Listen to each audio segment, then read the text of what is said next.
वाहिगुरु जी का खालसा वाहिगुरु जी की फतेह। गुरु प्यारे गुरु सवारे सतसंगी जनों, सतगुर दी रहमत दे नाल चल रही लड़ीवार जपजी साहिब दी पवित्र गुरबाणी दे अंदर 37 पौड़ियां दी विचार आपां कर चुके हाँ, जिहदे विच सतगुर ने सानू 5 खंडां दी विचार ਉਹ ਸਮਝਾਈ है। अज 38 नंबर पौड़ी जो कि इस पावन गुरबाणी दी अंतिम पौड़ी है, ਉਹਦੇ ਵਿੱਚ सतगुर जी सानू एक सुनियारे दी दुकान दी उदाहरण दे के औजार हथियार जो भी वो वरतदा है, उदाहरण सतगुर ने उन्हां दी लई है, पर उन्हां दे राही ਜਿਹੜੇ ਜਿਹੜੇ ਗੁਣ ਲੈ ਕੇ ਉਹ ਸੋਨਾ ਘੜਦਾ ਹੈ, ਸਤਿਗੁਰ ਨੇ ਉਹਨਾਂ ਗੁਣਾਂ ਦੇ ਰਾਹੀਂ ਸਾਨੂੰ ਆਪਣਾ ਜੀਵਨ ਚਰਿੱਤਰ ਉਹ ਘੜਨ ਦੀ ਜਾਚ ਸਿਖਾਈ ਹੈ। ਵਰਤੀਆਂ ਚੀਜ਼ਾਂ ਉਹਨਾਂ ਦੀਆਂ ਨਾਲ ਸਤਿਗੁਰ ਨੇ ਇੱਕ ਇੱਕ ਉਹਨਾਂ ਦੇ ਨਾਲ ਗੁਣ ਰੱਖ ਦਿੱਤਾ ਵੀ ਜੇ ਇਹ ਗੁਣ ਤੇਰੇ ਅੰਦਰ ਹੋਵੇ ਤੇ ਤੂੰ ਇਹਨਾਂ ਗੁਣਾਂ ਦੇ ਰਾਹੀਂ अपना जीवन घड़ सकदा है, जिहड़ा जीवन अकाल पुरख परमेश्वर जी नूं भाउंदा होवे। शुरुआत करदे ने सतगुर जत पहारा। पहारा दा अर्थ हुंदा है दुकान। सुनियारे नूं अपना काम करन दे लई एक दुकान चाहीदी हुंदी है, ते उस दुकान दी थावें गुरु नानक देव जी महाराज कह रहे ने कि जे उन्हें सोना घड़ना है तो उन्होंने दुकान चाहिए है, ते जे तू अपना जीवन घड़ना है तेरे कोल जत चाहिए। भाव उच्चा आचरण, तेरा करैक्टर उच्चा होवे। उच्चे आचरण वाला ही अपने जीवन नूं घड़ सकदा है। अपने जीवन अंदर जिन्हों आपां पिछे वाच के आए हैं, उच्चे आचरण का भाव हुंदा है संयम रखना। वो किसी पक्ष तो भी हो जाता है। काम क्रोध लोभ मोह अहंकार हर चीज़ दे उपर कंट्रोल रखना, संयम रखना। हालांकि असीं गल्लां कर लैने आ, कई बार अखां माड़ा तकणियां चाहुंदियां ने ते असीं अखां नूं रोक लैने, कई बार नीवी पा लैने। पर यह रस्ता इन्ना औखा है क्योंकि अखां बंद भी होण ते मन कई बार फुरने बनाई जाता है, अंदर फुरने बनी जाते ने। वो भैड़े तो भैड़े विचार भी कई बार साडे कोलों कर्म करवा लैने। इसे करके पिछे गुरु साहब ने साडा अंतःशयकरण जड़ा उहनूं घड़न दी गल कीती है, जिहदे विच साडी सुरत है, मत है, बुद्ध है, मन है। असीं पढ़ के आए पिछे, ये सारा कुछ घड़िया जावे। गुरु साहब कहंदे तैनूं लोड़ है दुकान रूपी जत दी, तेरा आचरण उच्चा होवे। फिर तेरा आचरण उच्चा होने दे नाल नाल जिवें उहनूं दुकान चाहिदी है, तैनूं आचरण उच्चा चाहिदा है।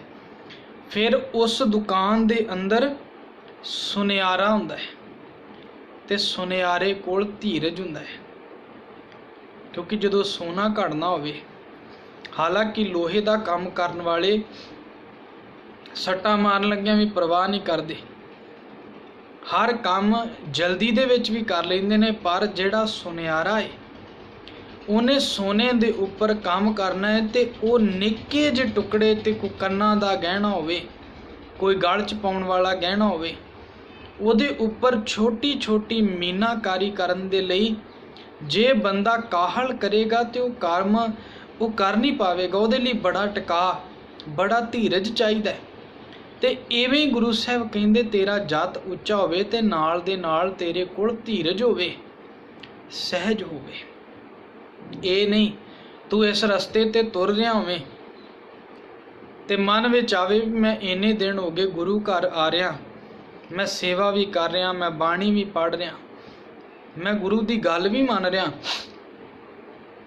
पर मेरे ते वो किरपा नहीं हो रही। गुरबाणी इत्थों तक कह दिंदी है कई बार पूरा पूरा जन्म भी इस लेखे लाउणा पैंदा। इसलिए तेरे कोल उन्ना धीरज, उन्ना टिका होना चाहिए, जिन्हों बाबा फरीद साहब कहते हैं, कागा करंग ढंडोलिया सगला खाया मास, ए दोए नैना मत छूहो फिर देखन की आस। मतलब अजे भी अंदर धीरज है, टिका है, भी सारा शरीर भावें जांदा रहा है, सब कुछ जा रहा है, पर मेरियां अखां मैनू दे दिओ, मैं अजे भी आस है भी खीरले समय विच भी प्यारा मैनू मिल सकता है। जत तेरी दुकान होवे, उच्चा आचरण होवे, ते धीरज तेरे कोल सुनियारे वर्गा होवे।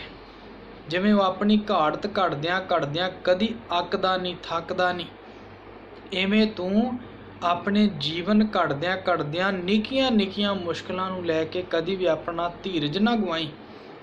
कई बार इस कर्म दे लई लंबा समा भी लग जाता है, इसलिए तेरे कोल धीरज होवे। अहरण मत वेद हथियार, तेरी मत जिहड़ी है वो अहरण दा काम करदी होवे, ते हथियार काहदा होवे, वेद भाव ज्ञान रूपी हथियार होवे।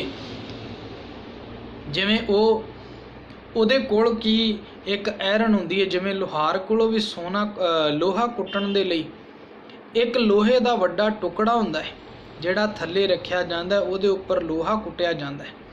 इवें सुनियार कोल भी छोटी जी आरन हुंदी है, ਉਹਦੇ ਉੱਪਰ सोना रख के हथौड़ी नाल हौली हौली ਉਹਨੂੰ कुट के ਉਹਨੂੰ ਘੜ ਲੈਂਦਾ है। इसे तरह गुरु साहब कहते जिवें ਉਹਦੀ ਐਰਨ ते ਉਹਦੇ हथौड़े ने उस सोने नूं घड़न दे विच ਉਹਦੀ मदद कीती है। तेरी मत ਐਰਨ दी तरह होवे ते गुरु दा ज्ञान हथौड़े दी तरह होवे। जदों ये मत अपने ऊपर तेरा करैक्टर, तेरा जीवन किरदार रख के गुरु दा ज्ञान ਉਹਦਾ थौड़ा मारेगी, तेरा जीवन भी घड़िया जाएगा। लोड़ है तेनू अपनी अकल, अपनी मत गुरु दे ज्ञान दे अधीन करन दी। गुरु दे ज्ञान दा हथौड़ा जदों तेरी मत दे उपर पएगा, तेरी मत ओ जे थल्लों ना डोली ना खिसकी, जिवें ऐरन अपने आप नूं अधीन कर दिंदी है, किन्नियां भी सट्टां वजे वो अपनी जगह ते रहिंदी है। इवें तेरी मत जे गुरु दे ज्ञान दे हथौड़े नूं सहार लवेगी ते उस सट्टां दे विचों तेरा जीवन किरदार उच्चा कढ़िया जाएगा। जत रूपी दुकान होवे, दुकान नूं चलाउण लई धीरज रूपी सुनियारा होवे, फिर मत तेरी ऐरन रूपी होवे ते वेद रूपी हथियार होवे। अगे गुरु साहब कहंदे भौ खला, खला दा अर्थ हुंदा है जिवें सुनियारा जदों सोने नूं कुठाली विच ढालदा है, वो थल्ले अग बालदा है ते उस अग नूं तेज करन दे लई ਉਹਦੇ ਕੋਲ एक हुण दा मैनूं पता नहीं, पुराने समय विच साडे प्रिंसीपल साहब भी दसदे सन भी एक पाइप हुंदा है, जिवें असीं पुराने समय विच घरां विच रोटियां पकाउण दे लई चुल्हे बालदे सी। अज साडे कोल भावें गैस सिलेंडर ने, सारा कुछ बदल चुक्या, लेकिन पुरातन समय विच चुल्हा बालिया जांदा सी। जदों उस चुल्हे विच अग नूं मचाउणा हुंदा सी, अग तेज करनी हुंदी सी, एक पाइप हुंदा सी दूरों फूक मारन दे लई।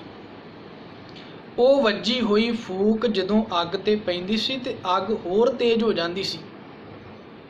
ਗੁਰੂ ਸਾਹਿਬ ਕਹਿੰਦੇ ਜਿਵੇਂ ਉਹਦੇ ਕੋਲ ਖਲਾ ਹੈ, ਭਾਵ ਹਵਾ ਦੇਣ ਵਾਲਾ ਸਹਾਰਾ, ਜਿਹੜੀ ਹਵਾ ਅਗਨ ਤਪ ਤਾਓ, ਅਗਨ ਨੂੰ ਹੋਰ ਤੇਜ਼ ਕਰ ਦਿੰਦੀ ਹੈ।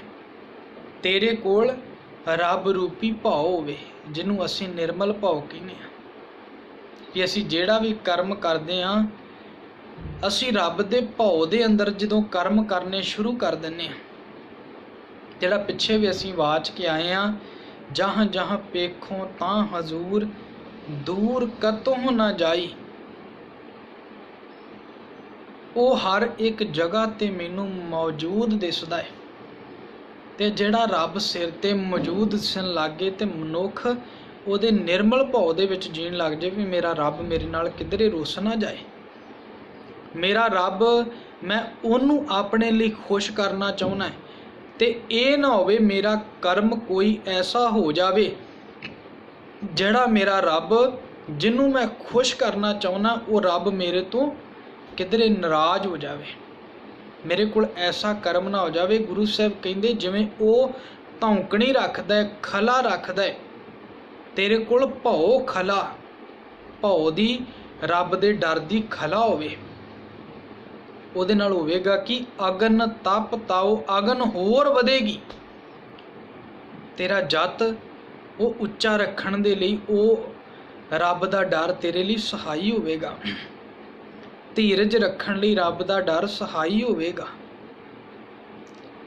मत तेरी गुरु दा ज्ञान उदों ही चंगी तरह ग्रहण करेगी जदों रब दा डर होवेगा तेरे अंदर।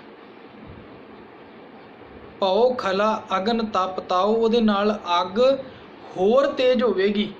ते गुरु साहब कहंदे फिर जदों अगन तेज हो गई ते फिर ਉਹਦੇ ਵਿੱਚ तेज अग दे विच कुठाली विच सुनियार सोने नूं ढालदा है, कुठाली रखदा ਉਹਦੇ ਵਿੱਚ सोना ढालिया जांदा है, गालिया जांदा है ਉਹਦੀ खोट कड्ढण दे लई। सोने विच खोट जिहड़ी है वो अग ने दूर करनी है, ते ਉਹਦੇ ਲਈ ਤੈਨੂੰ ਭਾਂਡਾ ਕਿਹੜਾ ਚਾਹੀਦਾ है? भाओ प्रेम रूपी भांडा चाहिदा है, प्रेम रूपी भांडा, ते ਉਹਦੇ ਵਿੱਚ ਅੰਮ੍ਰਿਤ ਤਿਤ ਢਾਲ, ਜਿਵੇਂ ਉਹ ਸੋਨੇ ਨੂੰ ਢਾਲਦਾ ਉਹਦੇ ਵਿੱਚੋਂ ਖੋਟ ਕੱਢ ਦਿੰਦਾ ਹੈ, ਇਵੇਂ ਤੂੰ ਇਸ ਪ੍ਰੇਮ ਰੂਪੀ ਭਾਂਡੇ ਵਿੱਚ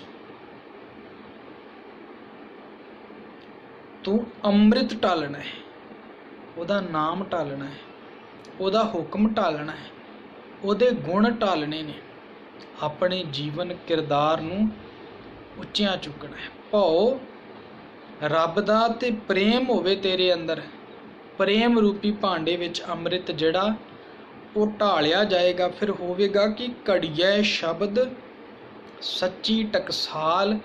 आ टकसाल जिहड़ी सच्ची है इहदे विच गुरु दा शब्द घड़िया जाना है। शब्द का मतलब ये नहीं भी असी शब्द का कुछ सवार देना है, नहीं, शब्द घड़न का मतलब है जिहड़ा शब्द ने सानू ज्ञान दिता वो ज्ञान साडे मन विच बिल्कुल पक्का हो जाना, ते जिहड़े साडे कर्म होने ने वो उस ज्ञान रूपी गुरु दे हुक्म अनुसार हो जाने ने।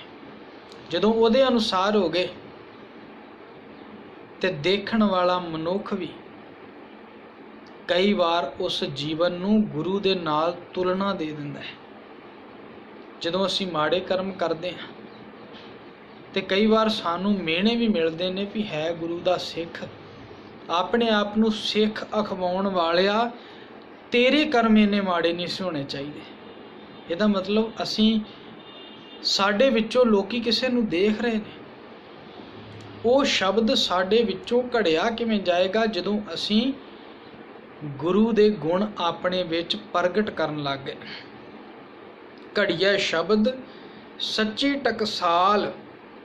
ਫਿਰ ਗੁਰੂ ਸਾਹਿਬ ਕਹਿੰਦੇ ਮਨੁੱਖ ਜਦੋਂ ਇੰਨਾ ਕੁਝ ਕਰ ਲੈਂਦਾ ਹੈ, ਕਿਧਰੇ ਇਹਦੇ ਮਨ ਵਿੱਚ फिर तो कोई हंकार दा बीज पैदा ना हो जाए, मन विच किधरे ये ना लैके बैठे भी मैं कुछ करने वाला, क्योंकि पिछे भी आ चुकिया है जदों मनुख धर्म कमाउंदा है ते हउमे सूक्ष्म रूप विच इहनूं पता भी नहीं लगता किहड़े अंदर ये आप किहड़े वेले ये अपने गुणां दा हंकार करन लग जाता है। इसे करके गुरु तेग बहादुर साहब जदों वचन करते हैं वो ये भी वचन करते ने, साध हो मन का मान त्यागो, काम क्रोध संगत दुर्जन की ताते अहनिस भागो। ਜਿਹੜਾ ਸਾਧ ਆਪਣੇ ਆਪ ਨੂੰ ਅਖਵਾਰਿਆ ਹੋਵੇ ਤੇ ਉਹਦੇ ਕੋਲ ਵੀ ਮਨ ਦਾ ਮਾਣ ਹੋ ਸਕਦਾ ਹੈ।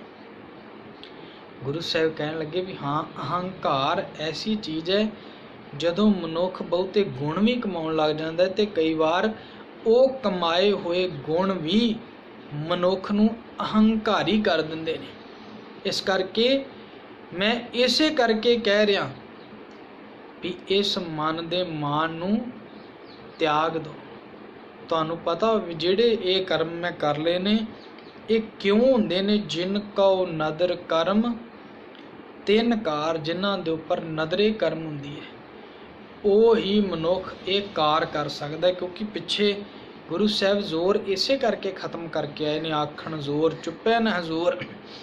ਕਿਉਂਕਿ ਮਨੁੱਖ ਦੀ ਜੇ ਆਪਣੀ ਸਮਰੱਥਾ ਹੋਵੇ, ਮੰਨ ਲਓ ਜੇ ਪਰਮੇਸ਼ਰ ਸਾਨੂੰ ਬੋਲਣ ਦੀ ਜ਼ਬਾਨ ਹੀ ਨਾ ਦੇਵੇ, ਕੀ ਬੋਲਾਂਗੇ? ਦੇਖਣ ਲਈ ਅੱਖਾਂ ਨਾ ਦੇਵੇ, ਕੀ ਦੇਖਾਂਗੇ? ਦਿਮਾਗ ਨਾ ਦੇਵੇ ਸੋਚਣ ਦੀ, ਜਿਹੜੀਆਂ ਚੀਜ਼ਾਂ ਅਸੀਂ ਘੜਨੀਆਂ ਨੇ ਜੇ ਸਾਨੂੰ ਉਹਨੇ ਦਿੱਤੀਆਂ ਹੀ ਨਾ ਹੁੰਦੀਆਂ ਕਿੱਥੋਂ ਘੜ ਦੇਣੀਆਂ ਸੀ? ਇਸ ਕਰਕੇ ਜਦੋਂ ਦਿੱਤਾ ਪਰਮੇਸ਼ਰ ਦਾ ਹੋਵੇ, ਦੇਣ ਵਾਲਾ ਉਹ ਹੋਵੇ, ਅਸੀਂ ਕਿਸੇ ਕੋਲੋਂ ਕਿਸੇ ਦੀ ਚੀਜ਼ ਲੈ ਕੇ ਕਦੀ ਉਹਦਾ ਅਹੰਕਾਰ ਨਹੀਂ ਕਰਦੇ। ਮੰਨ ਲਓ ਅਸੀਂ ਕਿਧਰੇ ਜਾਣਾ ਹੋਵੇ ਤੇ ਅਸੀਂ ਕਿਸੇ ਦੀ ਕਾਰ ਮੰਗ ਕੇ ਲੈ ਜਾਈਏ ਤੇ ਅਸੀਂ ਬਾਹਰ ਜਾ ਕੇ ਹੰਕਾਰ ਨਹੀਂ ਕਰਾਂਗੇ ਵੀ ਇਹ ਕਾਰ ਮੇਰੀ ਹੈ। ਸਾਨੂੰ ਇੰਨਾ ਜ਼ਰੂਰ ਹੋਵੇਗਾ ਵੀ ਇਸ ਦੇ ਨਾਲ ਅਸੀਂ ਆਪਣਾ ਸਫ਼ਰ ਖਤਮ ਕਰ ਲਿਆ। ਪਰ ਖਤਮ ਸਫ਼ਰ ਕਰਕੇ ਸ਼ੁਕਰਾਨਾ ਉਹਦਾ ਹੋਵੇਗਾ ਜਿਹਦੀ ਕਾਰ ਹੋਵੇਗੀ। ਇਸੇ ਤਰ੍ਹਾਂ ਗੁਰੂ ਸਾਹਿਬ ਕਹਿੰਦੇ ਦਾਤਾਰ ਉਹ ਹੈ ਤੇ ਜੇ ਕੁਝ ਪ੍ਰਾਪਤ ਕੀਤਾ ਤਾਂ ਉਹਦੀ ਨਦਰ ਕਰਮ ਸੀ। ਨਾਨਕ ਨਦਰੀ ਨਦਰ ਨਿਹਾਲ, ਉਹਦੀ ਨਦਰ ਦੇ ਰਾਹੀਂ ਹੀ ਮਨੁੱਖ ਨਿਹਾਲ ਹੁੰਦਾ ਹੈ। ਉਹਦੀ ਨਦਰ ਤੋਂ ਬਿਨਾਂ ਨਿਹਾਲ ਵੀ ਨਹੀਂ ਹੁੰਦਾ। ਗੁਰੂ ਸਾਹਿਬ ਨੇ ਅੱਜ ਸੰਖੇਪ ਉਹ 5 ਖੰਡ ਜਿਹੜੇ ਸਾਨੂੰ ਸਮਝਾਏ ਨੇ ਇੱਕ ਵਾਰ ਫਿਰ ਤੋਂ ਸਾਡੇ ਸਨਮੁਖ ਦੀ ਛੋਟੇ ਰੂਪ ਵਿੱਚ ਉਹੀ ਚੀਜ਼ਾਂ ਸਾਨੂੰ ਦੁਬਾਰਾ ਸਮਝਾਈਆਂ ਨੇ ਵੀ ਆਹ ਚੀਜ਼ਾਂ ਜੇ ਪੱਕੀਆਂ ਕਰ ਲੇਗਾ ਤੇ ਇਹ ਚੀਜ਼ਾਂ ਹੀ ਨੇ ਜਿਹੜੇ ਤੇਰੇ ਜੀਵਨ ਨੂੰ ਸਚਿਆਰ ਕਰਨ ਦੇ ਵਿੱਚ ਲਾਹੇਵੰਦ ਹੋਣਗੀਆਂ। ਕਿਵ ਸਚਿਆਰਾ ਹੋਈਐ ਕਿਵ ਕੂੜੈ ਟੁੱਟੈ ਪਾਲ। ਜਿਹੜਾ ਹੁਕਮ ਪ੍ਰਸ਼ਨ ਪਹਿਲਾਂ ਗੁਰੂ ਸਾਹਿਬ ਨੇ ਪੈਦਾ ਕੀਤਾ ਸੀ ਵੀ ਸਚਿਆਰ ਕਿਵੇਂ ਹੋਇਆ ਜਾਏ, ਇਹ ਕੂੜ ਦੀ ਪਾਲ ਝੂਠ ਦੀ ਕੰਧ ਅੰਦਰੋਂ ਕਿਵੇਂ ਜਾਏਗੀ, ਇਹਦੇ ਲਈ ਗੁਰੂ ਸਾਹਿਬ ਨੇ ਅੱਜ ਕਿਹਾ ਵੀ ਤੇਰੇ ਕੋਲ ਜੱਤ ਉੱਚਾ ਹੋਵੇ ਦੁਕਾਨ ਦੀ ਤਰ੍ਹਾਂ, ਸੁਨਿਆਰਾ ਜਿਵੇਂ ਧੀਰਜ ਰੱਖਦਾ ਤੇਰੇ ਅੰਦਰ ਫਿਰ ਧੀਰਜ ਵੀ ਹੋਵੇ, ਟਿਕਾ ਵੀ ਹੋਵੇ, ਤੇਰੀ ਮੱਤ ਐਰਣ ਦੀ ਤਰ੍ਹਾਂ ਹੋਵੇ ਤੇ ਗੁਰੂ ਦਾ ਗਿਆਨ ਹਥੌੜੇ ਦੀ ਤਰ੍ਹਾਂ ਹੋਵੇਗਾ ਤੇ ਉਹਦੇ ਵਿੱਚ ਤੇਰਾ ਜੀਵਨ ਘੜਿਆ ਜਾਏਗਾ। ਰੱਬੀ ਭਉ ਤੇਰੇ ਕੋਲ ਧੌਂਕਣੀ ਹੋਵੇ, ਖੜਾ ਹੋਵੇ, ਉਹਦੇ ਨਾਲ ਅਗਨ ਹੋਰ ਤੇਜ਼ ਹੋਵੇਗੀ।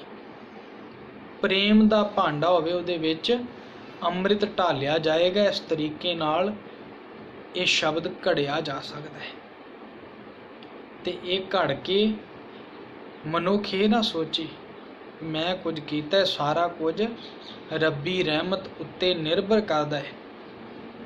ਰੱਬੀ ਰਹਿਮਤ ਤੋਂ ਬਿਨਾਂ ਮਨੁੱਖ ਕੁਝ ਵੀ ਨਹੀਂ ਕਰ ਸਕਦਾ। ਇਹ 38 ਪੌੜੀਆਂ ਤੱਕ ਅੱਜ ਗੁਰੂ ਸਾਹਿਬ ਦੀ ਕਿਰਪਾ ਦੇ ਨਾਲ ਸੰਪੂਰਨ ਪੌੜੀਆਂ ਦੀ ਵਿਚਾਰ ਅਸੀਂ ਕਰ ਲਈ ਹੈ।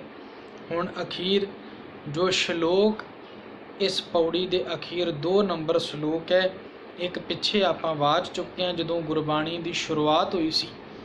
ਆਦ ਸੱਚ ਜੁਗਾਦ ਸੱਚ ਹੈ ਭੀ ਸੱਚ ਨਾਨਕ ਹੋਸੀ ਭੀ ਸੱਚ। ਇਹ ਦੂਸਰਾ ਸ਼ਲੋਕ ਇਸ ਗੁਰਬਾਣੀ ਵਿੱਚ ਹੈ। ਇਹਨੂੰ ਆਪਾਂ ਕੱਲ ਰੋਜ਼ ਵਾਚਣ ਦਾ ਯਤਨ ਕਰਾਂਗੇ। ਫਤਿਹ ਬੁਲਾਓ। ਵਾਹਿਗੁਰੂ ਜੀ ਕਾ ਖਾਲਸਾ, ਵਾਹਿਗੁਰੂ ਜੀ ਕੀ ਫਤਿਹ।